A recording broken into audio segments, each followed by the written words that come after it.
어, 얼마 전부터 강의를 많이 해서 그런지 목이 조금 이렇게 안 좋아졌어요. 그래서 지금 이렇게 있는 것은, 목이 이런 것은 코비드 때문이 아니라 제 목 상태가 이렇게 조금 안 좋아서 그러니까 양해해 주시기 바랍니다. 자, 오늘 우리가 성경 본문 읽은 말씀을 통해서요, 길과 진리와 생명이 있는 성경으로 돌아가자 하는 이러한 제목을 가지고 여러분들과 함께 은혜를 나누려고 해요. 자, 우리가 오늘 본문을 읽었지만요, 사실 오늘 본문을 이해하기 위해서는요, 13장부터 읽으면은 참 오늘의 본문 말씀이 어떤 것인지 더욱더 뜨겁게 느껴집니다. 13장은 어떤 거냐면요, 예수님께서 이제 죽으실 때가 된 거예요. 그래서 유월절 날, 유월절 바로 전이죠. 유월절은 저녁부터 시작을 하니까 제자들과 함께 최후의 만찬을 합니다. 최후의 만찬을 하는데 예수님께서 그들을 정말로 해주고 싶은 일이 있었어요. 그것은 뭐냐면은 섬김의 본을 보이시고 싶었어요. 그래서 제자들의 발을 일일이 씻어주시죠. 제자들을 다 일일이 발을 씻어준 다음에 예수님께서 마음이 심히 괴로운 것이 있었습니다. 왜냐하면 그 중에 하나가 예수님을 팔려고 계획한 것을 이미 예수님이 알고 계셨거든요. 이래서 마음이 너무너무 불안한 거예요. 너무너무 마음이 아픈 거예요. 그래서 제자들의 발을 다 씻겨주신 다음에 제자들한테 이야기를 합니다. 너희 중에 하나가 나를 팔 거라는 거예요. 이야기를 들었을 때 제자들이 얼마나 웅성웅성거렸겠어요. 막 그냥 막 웅성웅성거리고, 야, 이게 누구야? 이게 예수님께서 무슨 말씀을 하시는 거야? 막 이렇게 웅성거리고 있었습니다. 그랬는데 그때 예수님의 품 안에 이렇게 기대고 있던 그 요한이, 아마 요한은요 막내였었을 겁니다. 막내다가 보니까 보통 막내들은 무슨 잡일이 있으면 다 막내가 청소하고 다 그래야 되잖아요. 그러다 보니까 아마 예수님의 사랑을 많이 받은 것 같아요. 그래서 항상 예수님 품에 이렇게 기대기도 하고 막내라서 그랬었던 것 같아요. 그랬을 때 요한이 예수님한테 묻습니다. 예수님, 그게 누구예요? 그랬더니 예수님께서 뭐랬냐면, 내가 이 떡 한 조각을 가져다 주는 그 사람이 나를 팔 거라고 이야기를 하시죠. 그리고 나서 예수님께서 일어나서 유다한테 갑니다. 그리고 이 떡 한 조각을 주면서 뭐라고 그랬냐면, 내가 한 일을 속히 하라는 거예요. 이 이야기를 들었을 때 아마 가룟 유다는요, 아마 뒤집어졌을 거예요. 깜짝 놀랐을 거예요. 왜냐하면 그 전날 그 대제사장을 만나갖고요, 예수님을 팔려고 돈도 받고 그랬거든요. 요한복음에서는 안 나오지만 그랬었어요. 그랬는데 자기는 예수님 모른다고 생각을 했는데 예수님이 훤히 알고 계시는 거예요. 그러니까 얼마나 놀랬겠어요. 그래서 어떻게 하냐면 그것을 피해서 밖으로 나갑니다. 이렇게 밖으로 나갔을 때 예수님께서 남아있는 제자들한테 이야기를 합니다. 내가 너에게 새 계명을 주노니 내가 너희를 사랑한 것 같이 너희도 서로 사랑하라고 이야기를 하죠. 근데 이 이야기를 듣고 있던 베드로가요, 평상시에 예수님께서 말씀하시는 거하고 너무너무 다른 거예요. 말씀하시는 표현, 그 다음에 얼굴의 표현, 근심찬 표현, 이런 거 보니까 너무너무 좀 마음이 불안한 거예요. 무엇인가 틀림없이 있는 것 같아요. 그랬을 때 이 베드로가 예수님한테 묻습니다. 예수님, 혹시 어디 가세요? 하고 묻는 거예요. 그때 예수님께서 뭐라고 그러시냐면, 그래, 내가 지금 어딜 가는데 너는 지금 나를 따라올 수 없다는 거예요. 그러나 후에는 내가 나를 따라올 것이라고 얘기를 합니다. 왜냐하면 예수님께서는 이제 십자가에서 죽으시는 길이거든요. 이 길을 지금 베드로가 쫓아갈 수 없잖아요. 따라갈 수 없잖아요. 그러나 후에는 어떻게 되죠? 베드로가 십자가이고 거꾸로 달려서 죽었다고 그러잖아요. 이 말씀을 하시는 거거든요. 이 말씀을 하시니까 이 베드로가 가만히 있었겠어요? 예수님 무슨 말씀이에요? 나는 예수님을 위해서 목숨까지 바치겠다고 얘기를 합니다. 예수님은 알고 있었습니다. 정말 베드로는요, 마음이요, 정말 그 목숨을 바쳐서 예수님을 사랑하려는 그 마음이 있었습니다. 그러나요, 우리가 예수님을 따르는 것은 우리의 어떤 지식이나 우리의 어떤 힘으로 따르는 게 아니거든요. 아직 성령을 받지 못했습니다. 그렇기 때문에 따를 수 없던 거거든요. 그랬을 때 예수님께서 베드로의 마음을 다 아시기 때문에, 야, 내가 그 마음을 알지만, 성경에 기록되어 있지 않습니다. 내가 네 마음을 알지만 네가 오늘 밤 나를 닭불기 전에 3번 대번할 것이라고 그러죠. 자, 이런 말씀을 하셨을 때 거기에 있던 주변에 있던 사람들이, 그 제자들이 얼마나 웅성웅성 그러면서 놀랬겠어요. 막 두렵고 놀라운 가운데 있었거든요. 막 근심 가운데 있었습니다. 이럴 때 오늘 본문 말씀을 하시는 거예요. 너희는 마음에 근심하지 말라는 거예요. 하나님을 믿으니 나를 믿으라는 거예요. 왜냐하면 지금 근심 중에 있었잖아요. 두려움 가운데 있었잖아요. 그러면서 하나님 집에 거할 것이 많다는 거죠. 내가 너희를 위하여 거처를 준비하러 간다는 겁니다. 거처를 준비하면 다시 와서 너희를 영접해서 그곳에서 함께 있겠다고 이야기를 하십니다. 그러면서 예수님께서 뭐라고 그러세요? 내가 어디로 가는지 그 길을 너희가 아느냐 하고 묻습니다. 이랬을 때요, 그 옆에 도마가 있다가 이야기를 하는 거예요. 무슨 말씀이에요? 예수님께서 어디로 가시는지도 모르는데, 목적지를 모르는데 어떻게 그 길을 알겠습니까? 묻습니다. 그렇잖아요. 우리가 그 길을 알려면 목적지를 알아야 거기 가는 길이 나오잖아요. 그 말씀을 하시는 거거든요. 그랬을 때 예수님께서 그 길을 알려주시는 것입니다. 그 길은 곧 뭐라고요? 내가 곧 길이요 진리요 생명이라는 거예요. 그러니까 나로 말미지 않고는 아버지께로 갈 자가 없다는 거예요. 아버지께로 간다는 것은 어느 것을 얘기를 하죠? 우리가 영원히 갈 그 천국을 얘기를 하는 거거든요. 사실 요한복음이 이렇게 시작합니다. 태초에 말씀이 있었다는 거예요. 말씀이 하나님께 함께 하셨고 말씀이 곧 하나님이라고 그러면서 요한복음이 시작됩니다. 그리고 나서 1장 14절에 보면은 말씀이 육신이 되어 우리 가운데 거하시매. 그게 누구죠? 예수님이에요. 말씀은 곧 누구예요? 예수님인 겁니다. 그래서 말씀이 되신 예수님을 소개하면서 그 일을 통해 예수님이 이제 예수님은 말씀이잖아요. 말씀 곧 무엇이죠? 성경이잖아요. 성경에는 무엇이 있을까요? 나는 길이요 진리요 생명이라고 그랬잖아요. 성경에는 길과 진리와 생명이 있는 거예요. 그렇기 때문에 우리는 성경으로 돌아가야 된다는 겁니다. 성경은 이렇게 시작합니다. 창세기 1장 1절 여러분들 다 아시죠? 태초에 하나님이 청지를 창조하셨다는 거예요. 제일 먼저 강조하는 것이 이 세상에 창조하신 분이 있는데 그분이 우리가 믿고 있는 하나님이라고 우리가 믿고 있는 아버지라고 선포를 하면서 시작을 합니다. 그리고 일주일 동안 이 세상을 어떻게 창조하셨는지 6일 동안 창조 역사를 쭉 기록하고 있죠. 그리고 모든 것을 다 창조하신 다음에 하나님의 성품과 모양과 형상대로 누구를 만드시죠? 우리를 만드시잖아요. 사람을요. 하나님께서요 우리 사람을 창조하셨을 때 그냥 우연히 창조하신 거 아닙니다. 분명한 목표가 있었고요. 그 다음에 어떻게 만들어야지 설계도까지 가지고 계셨어요. 설계도는 무엇이었을까요? 하나님의 모양과 하나님의 형상이었고 목표는 뭐였냐면 하나님의 모양과 형상으로 우리를 창조하신 다음에 하나님께서 창조하신 모든 것을 다스리게 하기 위함이었습니다. 하나님께서 이렇게 계획하신 다음에 그대로 남자와 여자를 창조하시고 그래요 하나님께서 계획하신 대로 모든 것을 이 창조한 남자와 여자에게 다스리도록 맡기십니다. 그리고요 하나님께서는 이 사람을 하나님께서 특별히 에덴의 동산을 만들어주셔서 그곳에서 살게 하십니다. 그곳에 살아가는데 딱 한 가지 지켜야 될 규정이 있습니다. 그것은 뭐냐면 이 동산에 있는 모든 나무 열매는 먹되 동산 중앙에 있는 선악을 알게 하는 나무 열매는 먹지 말라는 거예요. 그것을 먹는 데는 반드시 어떻게 된다고요? 반드시 죽을 거라고 얘기를 합니다. 그랬는데 사람 너무나도 연약하죠. 이때 죄가 없었음에도 연약했었던 것 같아요. 뱀의 유기에 넘어가서 어떻게 하면 하나님께서 그렇게 명령하셨음에도 불구하고 불순종하고 그것을 먹음을 통해서 우리들한테 들어온 게 있습니다. 무엇이 들어왔을까요? 죄가 들어온 거예요. 악이 들어온 겁니다. 그래서 우리들 몸속에는 이제는 선한 존재였었는데 그것을 따먹으로서 하나님과 단절되었거든요. 그래서 우리들한테 들어온 게 있습니다. 악이 들어온 거예요. 죄가 들어온 겁니다. 하나님은 선하신 분이잖아요. 죄가 없으신 분이잖아요. 그럼 죄인이 하나님과 함께 살 수 있을까요? 없을까요? 살 수 없죠. 그래서 에덴 동산에서 쫓겨나는 겁니다. 에덴 동산에서 쫓겨나는 것은 무엇을 말하냐면 영적으로 죽은 겁니다. 이미. 하나님께서 우리에게 흙으로 사람을 만드신 다음에 생기를 불어넣어줬을 때 그때 생명이 되었어요. 하나님의 영이 떠나면 어떻게 되는 거죠? 우리는 살아있을지라도 살아있는 영이 아닌 거예요. 죽은 겁니다. 자, 이렇게 에덴 동산에서 쫓겨난 이 사람들은요 하나님을 찾기보다는 그런 가운데서 계속 죄를 지으면서 살아가죠. 하나님께서 도저히 이들을 통제할 수 없었습니다. 통제 불능 상태에 떨어져요. 그래서 하나님께서 극약 처방을 내리는데 그것이 무엇이냐면 노아 시대의 홍수 심판이었었습니다. 이 심판으로 인해서 노아의 8식구에는 모든 사람들이 다 죽습니다. 그랬지만 하나님께서는 또 노아를 통해서 새로운 역사를 시작하십니다. 하나님께서 노아의 후손들한테 얘기를 합니다. 너희는 생육하고 번성하라는 거예요. 땅에 충만하라고 얘기를 하죠. 그랬는데 노아의 후손마저도 우리가 흩어짐을 말하자는 거예요. 하나님께서 생육하고 번성하려면 곳곳에 흩어져서 개발하고 개척해야 되는데 흩어짐을 말하자는 거예요. 그리고 바벨탑을 짓습니다. 바벨탑을 짓는 것은 뭐냐? 우리가 꼭대기에 올라가서 우리가 세상을 통치하자는 거거든요. 그랬을 때 하나님께서는 그들의 언어를 혼잡게 하십니다. 자, 건물을 짓다가 말이 안 통해요? 그럼 건물을 짓 수가 없잖아요. 그래서 이들이 말이 통하는 사람들끼리 뿔뿔이 흩어져서 어떤 한 사람들이 쭉 와갖고 대한민국까지 온 거예요. 그래서 대한민국에 언어가 생기고요. 대한민국 한민족이 생긴 겁니다. 이것이 바로 문화혁명이었었어요. 자, 그런데 이렇게 흩어져서 살아가던 사람들도요. 하나님을 찾기보다는 오히려 죄를 지으면서 살아갔습니다.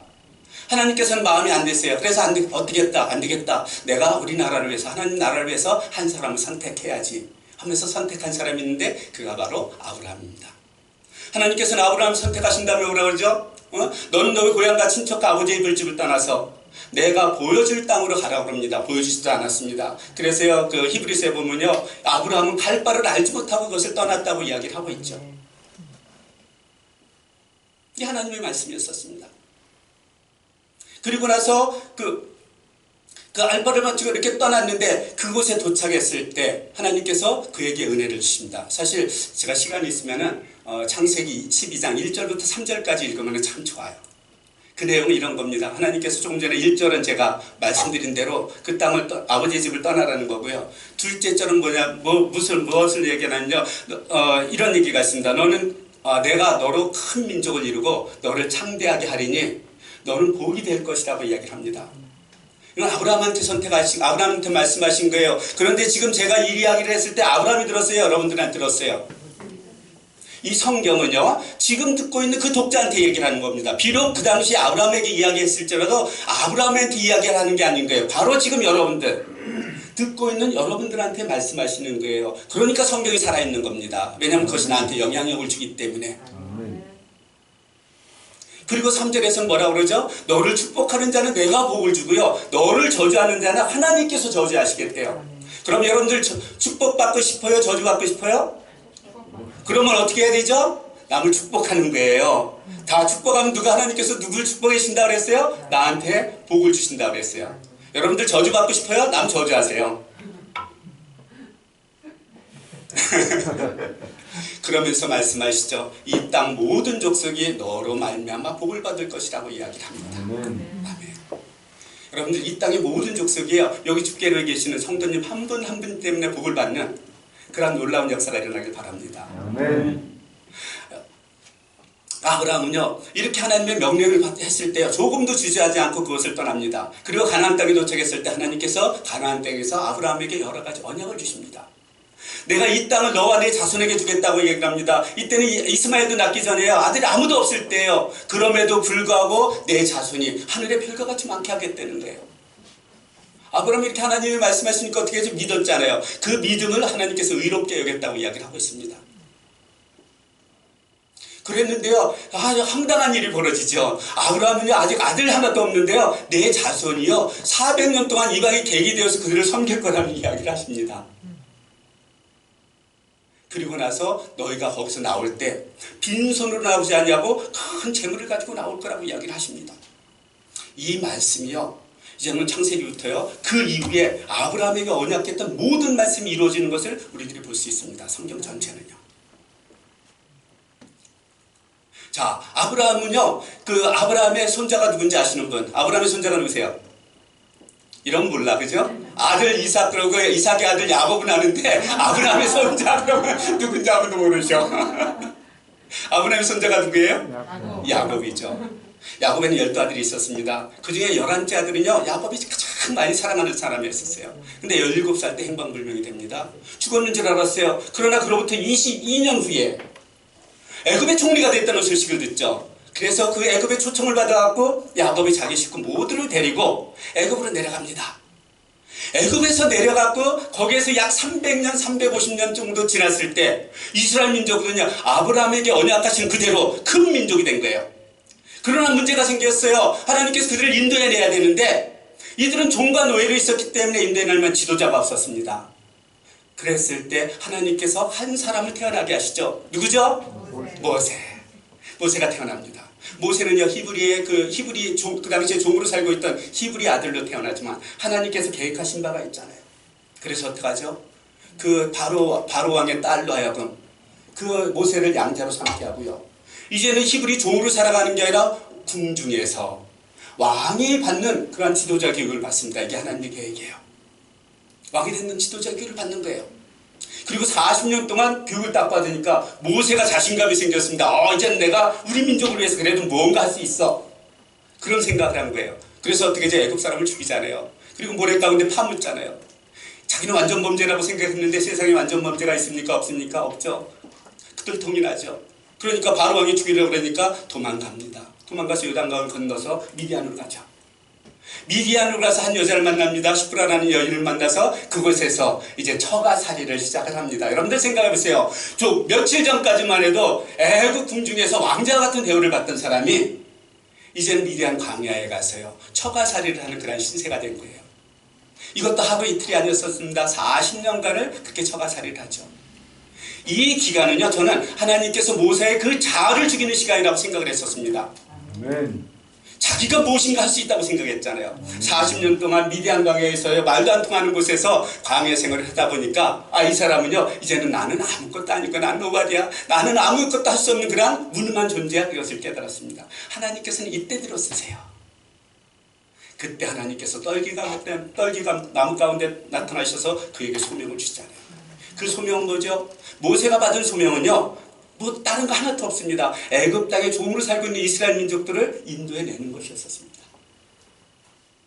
그래서 모세가 하나님 말씀에 순종해서 이때가 나이가 80이 된 거예요. 하나님께서는 이제 한 명의 지도자를 기르시는데 양육하는데 80년이라는 세월을 투자를 하십니다. 그리고 나서 80세가 됐을 때 다시 애굽에 보내서 그들을 인도하는 과정이 이제 출애굽기에 기록되어 있죠. 이렇게 인도해가지고 약 한 2달쯤 됐을 때 이제 시내산에 도착을 합니다. 시내산에 도착했을 때 하나님께서 3가지를 주세요. 헌법과 같은 십계명을 주시고요, 성막을 주시고요, 그리고 내일기를 주십니다. 내일기는 어떤 걸까요? 내일기는요 하나님의 백성이 됐잖아요, 이스라엘 민족들이. 그럼 백성으로 살아가는 율법과 규례와 법규가 있어야 되죠. 그래서 하나님의 백성으로 살아가는데 필요한 모든 율법과 규례와 법규를 주신 겁니다. 그 내용을 합축하면요 결국 1장부터 10장까지는 하나님을 사랑하라는 거예요. 예배를 통해서 하나님을 어떻게 예배해야 되는지, 11장부터 그 이후에는 내 이웃을 어떻게 사랑하는지에 대해서 기록되어 있습니다.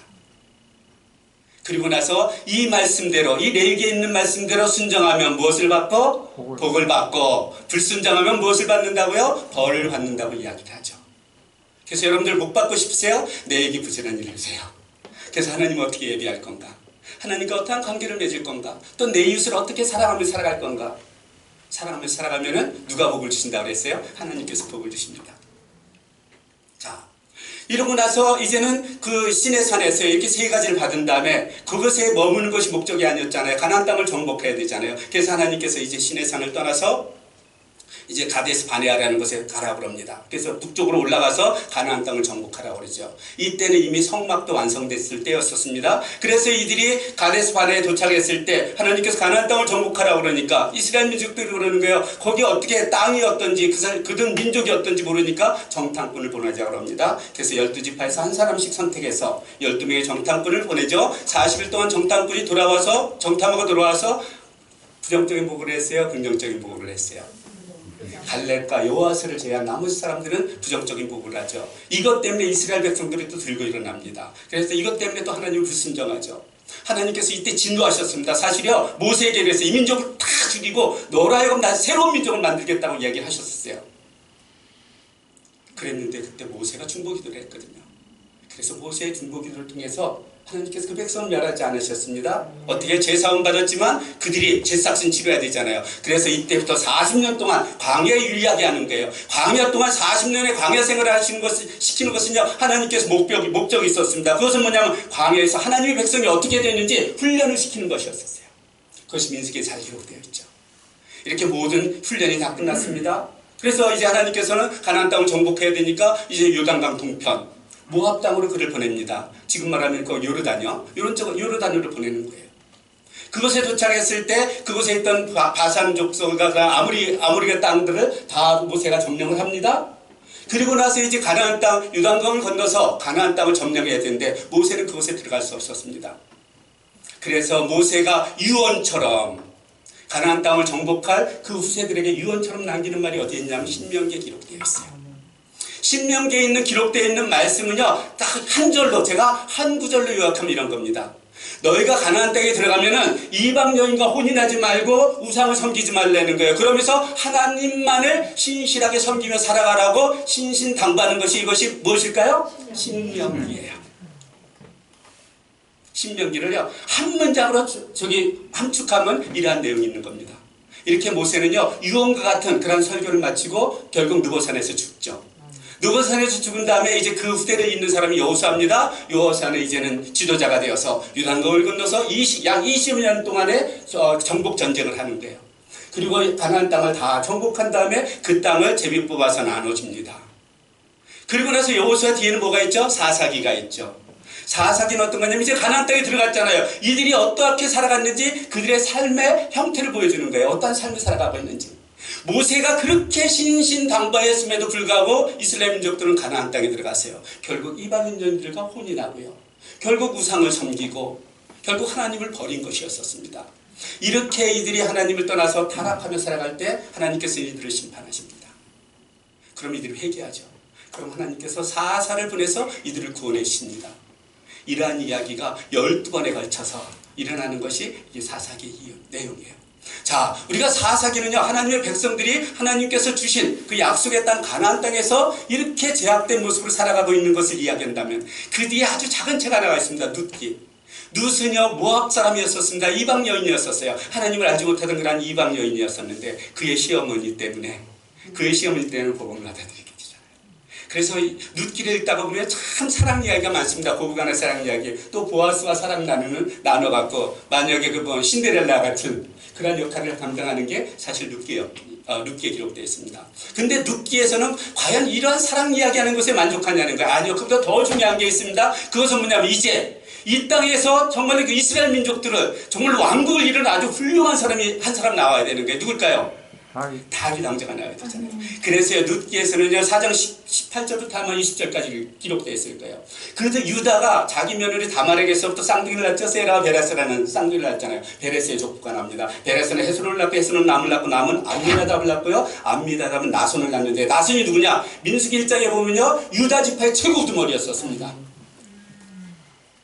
나손에서 나온 사람이 살몬이고 살몬과 기생 나합 사이에서 나온 사람이 보아스거든요. 보앗과 룻 사이에서 나온 사람이 오벳이고 오벳에서 나온 사람이 이세고 이세에게서 누가 나왔다고요?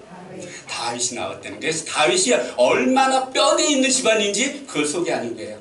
왜냐 이제 사무엘상부터 다윗이 등장을 하잖아요. 자 사무엘상에 넘어가면요 엘리 제사장이 죽은 다음에 누가 제사장이 될까요?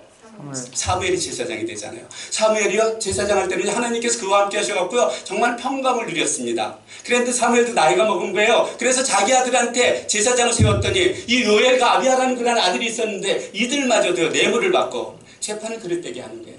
백성들이 일어났잖아요. 우리도 왕을 달라고. 그랬을 때 제비 뽑아서 첫 번째 이스라엘의 초대 왕이 되는 사람이 사울입니다. 사울은요 이렇게 하나님께서 정말 그 왕을 세우셨음에도 불구하고 이 사울은요 하나님을 두려워하는 것이 아니라 백성을 두려워했었습니다. 그래서 하나님께서 명령하시는 것을 백성이 두려워서 백성들한테 명령하러 하나님의 말씀을 불순종하죠. 그래서 하나님께로부터 버림을 당하게 됩니다. 버림을 당하는 거예요. 그리고 나서 결국 하나님 없이 길보아 산에서 다메섹과 싸우다가 거기에서 자기 세 아들과 함께 죽음을 당하고 맙니다. 이렇게 사울이 죽은 다음에 그 뒤를 이은 사람이 바로 다윗 왕이에요.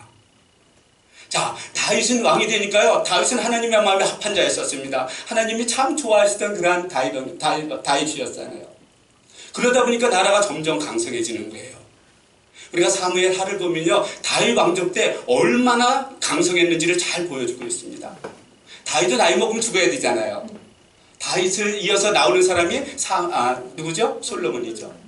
자, 솔로몬이요. 여러분들이 너무 잘 알잖아요. 솔로몬의 지혜. 그렇죠? 젊었을 적에는요. 정말로 성전도 짓고 궁전도 지으면서 정말 지혜가 특출났습니다. 스바 여행이요. 그 소문을 듣고 진짜 이것은 모를 거야 하면서 그냥 그 나라에서 가장 어려운 질문만 가지고 왔는데도 불구하고 대답하지 못한 것이 하나도 없다고 성경에 기록되어 있습니다.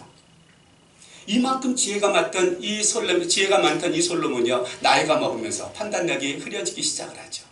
그에게는 그 이방 여인, 처첩에 1000명이 있었는데 이들이 다 이방 여인이었었어요. 그러니까 나이 먹은 솔로몬한테 이야기를 합니다. 우리에게 좀 내가 외로우니까 산당을 좀 지어달라는 거예요. 맨 처음에 노했을 겁니다.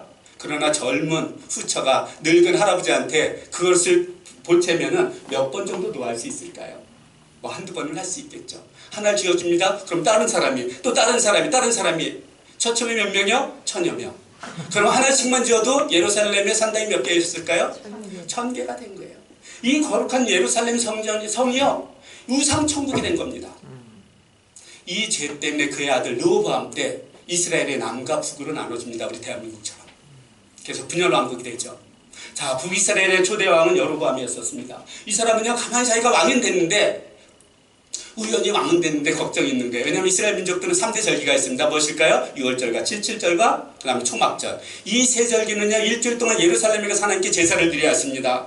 그게 지금 예루살렘 남유다에 있거든요. 근데 북이스라엘 왕 여로보암이 만약에 자기 백성들이 다 1년에 3번씩 예루살렘에 내려가서 제사를 드리면은 그 마음을 다 남유다 왕한테 뺏길까요? 안 뺏길까요? 뺏기겠죠. 그래서 이 사람이 궁리하다가 금송아지 2마리를 만들어서 하나님 회대를 하나님 단에서 세우고요. 너희들이 이제 예루살렘을 가지 말라는 거에 이 금송아지가 너희를 애굽에서 인된 너의 신이라고 이야기합니다. 이러면서 우상을 섬기기 시작하죠. 이렇게 우상을 섬겼을 때 하나님께서는요, 아모스를 보냅니다. 호세아를 보내면서 하나님께 돌아오라고 그러죠. 그들이 아무리 외쳐도 이들은 돌아오지 않습니다. 그래서 결국 그들은 BC 722년 아수르에서 멸망을 하고 맙니다. 자, 그럼 남유다가 남았잖아요. 남유다는 어땠느냐? 북이스라엘이 이렇게 멸망하는 걸 봤으면요, 정신 바짝 차려갖고 하나님만을 섬기며 살아가야 되잖아요. 그런데 이들도 우상을 섬기며 살아가는 거예요. 이랬을 때 하나님께서는 많은 예언자를 보냅니다. 뭐 이사야를 보내고 미가를 보내고 뭐 스바냐, 하박국, 뭐 요엘, 예레미야, 많은 선지자를 보내서 하나님께 돌아오라고 이야기를 하죠. 그럼에도 불구하고 이들도 하나님께 돌아오지 않습니다. 그래서 결국 이들도요, BC 586년 바벨론에 의해서 멸망하게 되는 겁니다. 자, 이렇게요, 이스라엘 민족들은요, 남과 북이 결국 우상을 섬기다가 모세가 그렇게 신신당부했음에도 우상을 섬기다가 둘 다 멸망하게 됐던 거예요. 자, 이래서 많은 사람들이 왕족과 귀족들을 잡아갔습니다. 특히 바벨론 포로 잡아갔을 때는요, 그곳에 잡아가서 포로 생활을 이스라엘 민족들이 그곳에서 하기 시작하는 거예요. 저는 이 포로 기간을요, 하나님께서 이스라엘 민족들을 바벨론에 유학을 보냈다고 이야기를 합니다. 자, 우리가 포로로 가는 게 비참할까요? 유학생으로 가는 게 비참할까요? 하나님의 백성이 포로로 잡혀가면 돼요, 안 돼요? 유학을 가야죠. 하나님께서는요, 그것을 보내신 이유가 있는 거예요. 무엇일까요? 하나님께서 교육을 시키려고 원했습니다. 2가지 교육을 시킵니다. 에스겔을 통해서요, 하나님만이 여호와인 것을 그들에게 확실하게 알게 하고요, 다니엘을 통해서 이 세상의 어떤 우상도 하나님 앞에서는 아무것도 아니라는 것을 갖다가 배우게 됩니다. 그래서 이 이후에는요, 이들이 바벨론 포로 귀환 이후에는요, 우상을 섬기는 것 때문에 이스라엘 민족들이 책망받는 것을 저는 한 번도 찾을 수가 없었어요. 이만큼 확실하게 교육을 받아온 것이 바로 바벨론 포로 기간이었었던 거죠. 자, 예레미야는요, 이스라엘이 멸망하기 전부터 예언한 게 있었습니다. 너희들은 바벨론의 포로가 된다는 거에 서 70년 동안 그들을 섬기지만 70년이 차면 하나님께서 그들을 인도해내신다고 이야기를 했었습니다. 그랬는데 다니엘이 기도하니까 70년이 다 된 거예요. 한참 기도하는데 그때 메데 페르시아 왕 고레스를 통해서 바벨론이 멸망하잖아요. 그래서 그 고레스를 통해서 하나님께서 그 예레미야가 예언한 대로 이스라엘 백성은요, 전부 예루살렘 돌아가서 하나님의 성전을 건축하라고 칙령이 내립니다. 그래서 스룹바벨을 중심으로 해서 약 5만 명이 예루살렘에 귀환을 하는 거예요. 귀환해서 성전을 짓기 시작을 합니다. 성전을 짓다가 보는데 그 주변에 있는 민족들이 이 예루살렘에 또 성전이 지어지면은요, 그들한테 큰 어려움을 올 걸 알았어요. 그래서 그걸 방해를 합니다. 이렇게 방해를 하니까 이스라엘 민족들이 너무 쉽게 포기를 해요. 그래서 약 16년 동안 그 성전 건축하다가 중단하게 됩니다. 이렇게 중단하고 있을 때 하나님께서 한 선지자를 보냅니다. 그게 학개예요. 학개를 보내서 그들이 지금 이렇게 성전을 짓지 않냐고, 자기들은 먹고 살면서 집도 짓고 텃밭도 만들어놨는데 오로지 성전 짓는 것만 하니까 하나님의 때가 안 됐다고 해서 세월을 보내고 있었거든요. 그래서 그들을 책망하면서 성전을 짓도록 독려를 합니다. 이렇게 학개가 독려하니까 이들이 성전을 건축을 시작하는 거예요. 이렇게 성전을 건축하기 시작했을 때 다른 한 사람 예언자를 보냅니다. 그게 누구냐면 스가랴예요. 스가랴에서는 하나님께서요, 스가랴에게 8번의 환상을 보여주시는데 그 8번의 환상은 무슨 내용이냐면 결국 이 성전이 얼마나 중요한 것인지에 대해서 이야기를 합니다. 그러니까 너희들이 이 성전을 포기하지 말고 끝까지 완성하라고 이런 메시지를 주는 거거든요. 여러분들 성경 찾아보면 아무리 찾아도 이런 내용은 없어요. 저는 성경을 연구하는 학자잖아요. 그러면서 여러 가지 보는 가운데 정말로 기가 막힌 그런 환상을 통해서 이렇게 하나님의 역사를 이루어가는 것을 우리들이 볼 수 있습니다. 이와 같이 학개와 스가랴가 예언하니까요, 이스라엘 민족들이 새 건축을 시작한 지 불과 4년 만에 건축을 완성합니다. 자, 이스라엘이 이제는 그 귀환한 자들이요, 성전은 건축됐어요. 그러나 아직도 그들이 멸망할 때, 바벨론에 멸망할 때 무너졌던 성벽과 그 다음에 문은 불타있는 대로 그대로 있는 거예요. 그러다 보니까 그 주변에 있던 이방인들에 의해서 큰 환난을 당합니다. 이러한 환난을 당하고 있다는 소식을 들은 느헤미야가 하나님께 금식하며 기도합니다. 이렇게 금식하며 기도할 때 하나님께서 그 당시에 그 메데 페르시아의 그 왕이었던 아닥사스다 왕을 통해서 그 느헤미야를 유다 총독으로 보내게 되죠. 그래서 유다에 도착한 이 느헤미야는 불과 52일 만에 무너진 성벽을 개축하고요. 그 다음에 문도 다 보호를 하면서 이렇게 완성을 시킵니다. 자, 이스라엘 민족들이 사실 예루살렘으로 다시 귀환할 때는요, 하나님께서 크게 축복하실 줄 알았어요. 그래서 그 부흥에 대한 어떤 큰 그냥 기대감을 가지고 그것에 갔거든요. 근데 막상 귀환해 보니까 이 어려움의 연속이었었어요. 그러다 보니까 이스라엘 민족들 가운데 무슨 마음이 있었냐면은, 야, 정말요? 하나님이 우리와 함께 하시는 걸까? 우리 그러잖아요. 여러분들 어려운 거 없으면 그런 얘기 하죠. 그런 생각하죠. 네. 정말 하나님께서 나를 지금 사랑하실까? 정말 하나님께서 언약하신 그 언약이 아직도 유효할까? 이런 고민 가운데 있는 거예요. 이런 고민 가운데 있을 때 하나님께서는 한 선지자를 보냅니다. 말라기를 통해서 내가 너희를 사랑하노라고 외칩니다. 근데 이스라엘 민족들은 어때요? 지금 하나님께서 함께 하시는지 사랑하시는지 정말 그 언약이 유효한지도 모르고 있는 상태에 있는데 하나님께서 사랑하신다니까 이것을 동의할 수 없었습니다. 그러니까 이들이 반발하죠. 주께서 어떻게 우리를 사랑하셨나이까 하면서 대항을 합니다. 저는요, 이거 읽을 때가 가장 마음이 아파요. 이때 하나님 마음이 얼마나 아팠을까를 저는 한번 상상을 해봅니다. 여러분들 자녀들 있잖아요. 자녀를 정말 최선을 다해 다 길렀어요. 그랬는데 자기가 딱 좋은 자리에 있으니까 엄마 아빠 나 위해서 한 거 무엇 있어? 이거하고 똑같은 거거든요. 이럴 때 여러분들 마음이 어떻겠어요? 찢어지죠. 하나님 마음이 이랬던 거거든요. 그래서 이때부터요, 한 400년, 450년 동안 아무 말씀도 안 하십니다. 선지자도 보내시지 않죠. 그럼 하나님께서 이때 아무것도 안 하셨냐는 거예요. 아니요. 하나님께서는 이스라엘 민족들이 이렇게 한탄할 때요, 부모는 그랬잖아요. 아무리 자식이 부모를 원망해도 어떻게 하면 그 사랑을 다시 보일까 연구를 하잖아요. 하나님께서 이때 결정한 게 있습니다. 안 되겠다. 내가 이렇게 말로만 하니까 이들이 도대체 내가 보여주질 않으니까 이들이 나를 믿지 못하는구나. 그럼 안 되겠다. 내가 육신이 돼서 내가 얼마나 사랑하는지 참으로 보여주겠다는 그런 결심을 하는 겁니다. 그러면요, 한 나라의 대통령도 외국에 가려면은 그 외국의 모든 것을 다 준비한 다음에 그것에 방문하잖아요. 하물며 이 전지전능하신 하나님께서 이 땅에 오신다 그러면 그냥 짜자잔 하고 나타나실까요? 아니면 주변 정리가 필요할까요? 뭔가 준비할 것이 필요했었습니다. 그래서 하나님께서 이때 BC 400년에서 450년 사이에 어떤 일들이 일어나는가, 그것을 우리들이 흔히 신구약 중간사라고 부릅니다. 그때 일어난 것을 저는 성경을 연구하는 학자라서 그 역사학자들이 보는 관점 외에 하나님께서 이때 무엇을 준비하실까를 저는 생각을 해봤어요. 이때요, 제국을 만들어 놓으신 거예요. 제국을 만들어주면 군소국가가 여러 개 있으면은 우리가 이 나라에서 저 나라 가려면 맨날 같이 비자 만들고 뭐 비자 받아야 되고 그러잖아요. 이렇게 해서 어떻게 복음을 땅까지 빨리 주장할 수 있겠어요? 근데 한 나라예요. 그럼 어떻게 되죠? 영향이 자유롭잖아요. 그 다음에요, 그 다음에 어떤 거냐면 언어를 통일시킨 거예요. 제가 언어에 참 그 탤런트가 없습니다. 그래서 저는요, 선교를 못 간다고 그래요. 선교사로. 언어의 능력이 없어가지고. 그런데 언어를 통일시킨 거예요. 언제? 헬라 시대 때. 그 헬라 시대 때요, 그 알렉산더 대왕을 통해서요, 알렉산더 대왕은 두 가지 목표가 있었습니다. 문화와 정치를 통일시키려고 그랬거든요. 근데 정치는 통일 못 시켰지만 문화는 통일시켰어요. 언어를 통일시켰잖아요. 헬라고 공용어가 된 거예요. 이런 걸 준비를 하신 겁니다. 그리고 이 당시 큰 대도시를 만들기 시작하는 거예요. 여러분들 낚시질 할 때 물고기 많은 데서 낚시질하는 게 고기를 잡을까요? 아니면 물고기 없는 데 가서 낚시질을 해야 고기를 많이 잡을까요? 많은 데가 되잖아요. 그래서 하나님께서는요, 사람들을 모을 수 있는 큰 도시를 만드는 거예요. 그럼 이 도시에서 저 도시 옮기려면 뭐가 필요하죠? 길이 필요하잖아요. 이러한 준비를 하신 겁니다. 자, 이렇게 준비하신 목적이 있습니다. 그건 왜냐하면 하나님께서 이 땅에 오시면은요, 오랫동안 못 계시는 거예요. 그러니까 하나님의 그 예수님의 수제자를 통해서 이 복음이 이 일대 때 땅끝까지 전하기를 원했던 거예요. 그래서 이러한 인프라를 다 준비한 겁니다. 이러한 인프라가 준비되었을 때 바울은요, 갈라디아서 때가 찼다는 거예요. 그래서 하나님께서 그의 아들을 여자의 몸에서 나게 하셨다는 거예요. 이분이 누구죠? 아까 조금 전에 요한복음 1장 14절에서 말씀하신 말씀이 육신이 되어 오신 예수님이거든요. 그러면서 이때부터 이제는 신약 시대가 펼쳐지는 겁니다. 예수님께서 이 땅에 오셔서 하신 것은 구원의 길을 열어주신 거예요. 예수님께서 그랬잖아요. 나는 곧 길이요 진리요 생명이라고 했잖아요.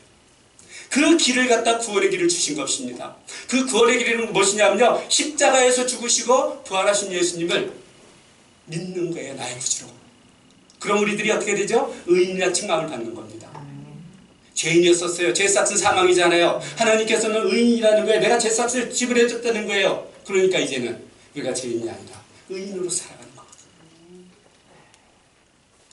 예수님께서 지신 이 십자가는요, 하나님께서 우리를 얼마나 사랑하시는지 그 하나님의 진실한 그러한 사랑을 우리가 느낄 수 있습니다. 여러분들, 누가요, 내가 자식을 위해서 내 생명 드릴 수 있습니다. 대부분의 부모님들 다 그러실 거예요. 자식들을 위해서는 자기 생명을 얼마든지 줄 각오가 되어 있어요. 그러나 여러분들의 자식의 목숨을요, 다른 사람들과 바꿀 수 있어요, 없어요? 없죠. 하나님께서는 어떻게 하셨어요? 우리를 얼마나 사랑하시는지, 우리를 살리기 위해서 그의 독생자 예수 그리스도 땅에 보내주셔서 그를 십자가에서 죽게 하시고 우리를 살리신 거거든요. 이 사랑은요, 세상의 그 무엇과도 비교할 수 없는 그런 놀라운 사랑이거든요. 근데 우리는 그 사랑을, 그 구원을 너무 가볍게 여겨. 예수 믿고 구원받았네, 예수 믿고 구원받았네, 입으로만 그냥. 진짜 그 예수님의 그 받은 그 구원이 얼마나 큰지 마음속으로 정말로 그 그냥 터져나오는 것을 하나님께 고백하고 그래야 되는데, 우리들은 그 사랑을 너무 가볍게 여길 때가 너무 많이 있습니다. 여러분들, 하나님은 이 세상을 창조하신 분이에요. 이 세상의 모든 것을 다 바꿔도 하나님과 바꿀 수 없습니다. 그만큼 위대하신 분이요. 그의 사랑하는 독생자를 우리를 살리기 위해서 이 땅에 오신 거거든요. 구약에서는요, 계속해서 하나님은 보여주시지 않고요. 모세에게도 그랬잖아요. 너는 내가 지나갈 거야 긴 모습만 볼 거라고 그러잖아요. 왜냐, 얼굴 보면 죽으니까. 보이시지 않고 말씀만 하셨거든요. 그러니까 이스라엘 민족도 믿을 수 없었습니다. 근데 이들이 주께서 어떻게 우리를 사랑하셨나이까 하니까 하나님께서 안 되겠구나 하면서 예수님께서 육신이 되어서 이 땅에 오신 거거든요. 그래서 그 사랑을 친히 보여주신 것이 이것이 바로 십자가의 그 사랑입니다. 예수님께서는 이렇게 이 땅에 오셔서 3년간 그 사역을 하신 다음에 십자가에 죽으시고 부활하시고 승천하시죠. 이렇게 승천하신 다음에 10일 후에 그 예수님의 제자들이 성령을 받잖아요. 그래서 이 성령을 받은 이사들이 어떻게 하냐면 이제는 그 복음을 예루살렘에서 온 유대로 해서 그 다음에 사마리아로 해서 땅끝까지 전하는 것이 사도행전에 기록되어 있습니다. 자, 이렇게 복음을 전했을 때, 이렇게 복음을 전해서 교회를 개척했는데, 이 사도들이, 개척자들이 떠나면요, 그 교회에 문제가 생기는 거예요. 어떤 외부의 핍박이나 박해가 오거나 아니면 그 교회에 이단 사상이 나오다가 보니까 이들이 가지고 있던 믿음이 흔들리기 시작하는 거예요. 그랬을 때 이 교회 개척자들이 그 교회에 편지를 써서 이들 내금 흔들리지 말고 믿음을 굳건히 잡고 복음으로 돌아오라고 쓴 서신서들이 모두 서신서입니다. 이와 같이 서신서는요, 어떤 브로그의 역할을 해요. 그러면서 지금 어떤 교회에 어떤 재반 문제가 생겼을 때 이 서신서를 통해서 그들을 위로하면서 권면하면서 다시 복음으로 돌아오게 하는 그러한 역할을 하는 것이 바로 서신서입니다. 우리가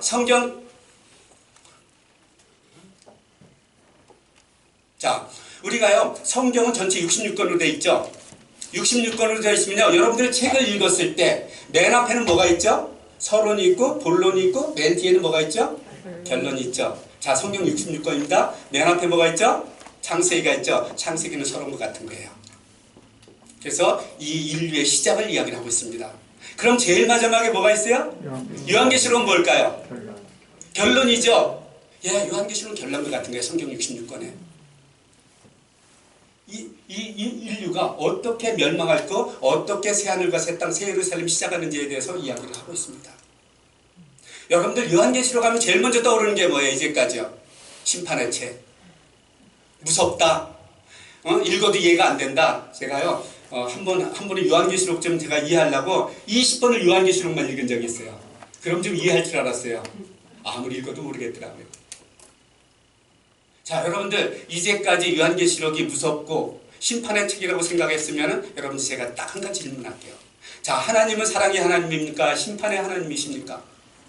사랑의 하나님이죠. 사랑의 하나님께서 우리들한테 사랑하는 독생자 예수 그리스도를 주시기까지 우리를 사랑하는 우리들을 위해서 결론같이 주신 책이요, 심판의 책일까요? 아니면 참 어떤 소망을 주기 위한, 사랑과 소망을 주기 위한 그런 책일까요? 안 읽어도 좋아요. 내용 몰라도 좋아요. 우리 하나님을 보자고요. 사랑과 참 소망을 주기 위한 책이겠죠. 아멘. 예, 요한계시록은 그런 책입니다. 요한계시록은요 심판의 책이 아닙니다.